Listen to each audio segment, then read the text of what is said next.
قرآنی قاعدے کے سلسلے میں حرکات اور ہجے سے متعلق کلاس کے اس دوسرے حصے میں تمام میرے لائق ادب و احترام ناظرین کی خدمت میں ہدیہ سلام و دعا پیش خدمت ہے۔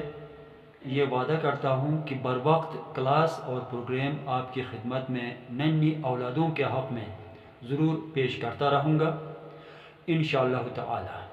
نہایت عزیز عاشقین قرآن، امید رکھتا ہوں کہ پیش کی جانے والی یہ کلاسیں آپ کو ضرور پسند آ رہی ہوں گی، اور آئندہ بھی اسی قسم کی قرآنی کلاسز اپنے لیے یا اولادوں کے لیے حاصل کرنے کے لیے اس قرآنی چینل تعلم القرآن کو ضرور سبسکرائب کیجیے، اور جنہوں نے سبسکرائب کیا ہوا ہے ان کا نہایت شکریہ اور خاص دعا و سلام۔ والسلام علیکم ورحمۃ اللہ وبرکاتہ۔